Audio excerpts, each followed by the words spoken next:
Hello, everybody. I'd like to welcome MrBeast to the Lucile Podcast. Hey, what's up, everyone? Happy to be here. Excited to chat with you all and dive into whatever's on your mind. Let's get into it. Yeah, look, I wanted to talk about your company, Feastables, to begin. I find it to be one of the most interesting ventures you've gone to so far because it really marries your idea with doing good and showing that you can still make money. Absolutely. Yeah. Feastables is such a fascinating space to be in because we're not just creating chocolate bars, we're flipping the whole industry on its head. We're the largest ethically sourced chocolate company in America. And the goal is to show that you can scale a business while doing right by farmers, paying them a living wage, and avoiding issues like child labor. It's like a video game, fun, challenging, and meaningful, where the mission is to prove that ethical practices and profitability can coexist. It's a wild ride, but it's exciting to see the impact we're making. Jimmy, I wanted to ask you, what was it that made you start Feastables? Like, where was the actual inception of the idea? Great question. So the inception really came when I started diving deeper into the chocolate industry and realizing how much of it is stuck in old, unethical practices, things like child labor and lack of fair pay for farmers. I stumbled upon these issues and it hit me. Here's this massive global industry that's been doing things a certain way for decades, and there's a real opportunity to disrupt it. At first, I thought, okay, I'll just make some cool, tasty chocolate bars. But as I dug further, I realized we could do it the right way, ethically sourced, supporting farmers, and still make it a profitable business. It became this exciting challenge. How do we build something that's both fun and impactful while also showing that you can scale up and make serious money without compromising on values?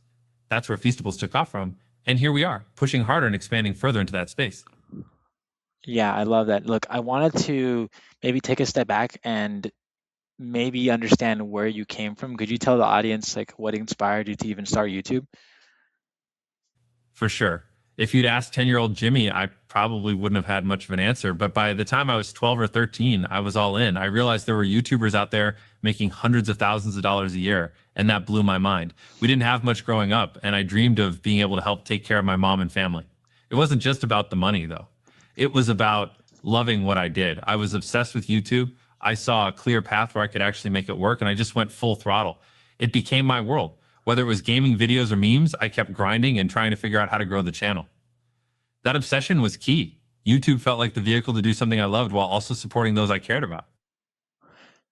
You talk a lot about your ambitions to do more. Could you speak more to about like what your motivating factors are? Like what exactly is your obsession? Is your obsession to help your family? Is your obsession to solve challenging problems? What exactly is your obsession?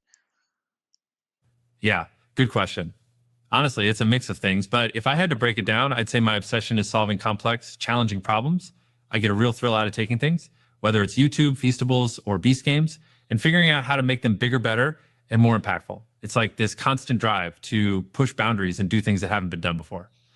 But beyond that, there's also this layer of wanting to help people, whether it's my family or the broader community, whether through philanthropy or just building businesses that actually make a difference.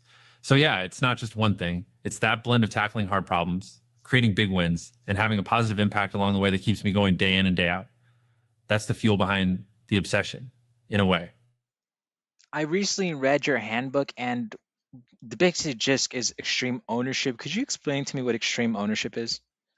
Absolutely. Extreme ownership is all about taking complete responsibility for everything. No excuses, no blaming others.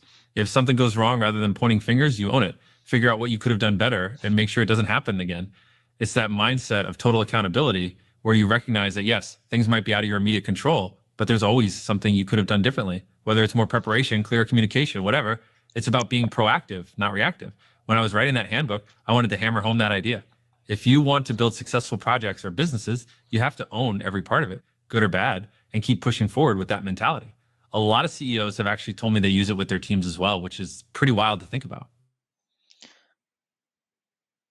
I am someone who I can't put it into words, but is obsessed with the result. I spend days thinking about it. I go to sleep dreaming about it. I wake up living and breathing every single thing that is my company. And of course, I've only just started out. I'm much more younger into my career. I'm about 6 7 months in. But some people don't understand it is that you don't suddenly become an obsessive, and I would even argue that you're born an obsessive. What about you?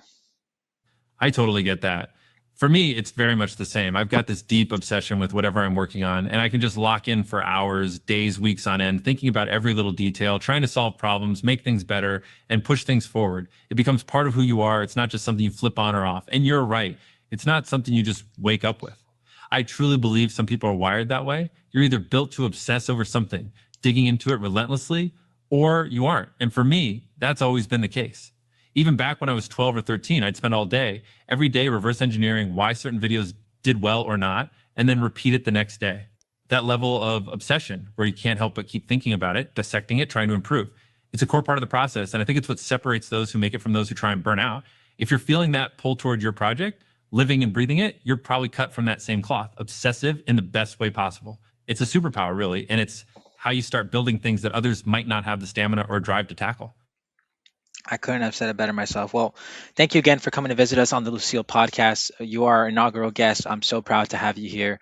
I'm sure many more will come after you, but you will always be the first. Thank you very much, Mr. Beast. Would you like to leave us with any kind words?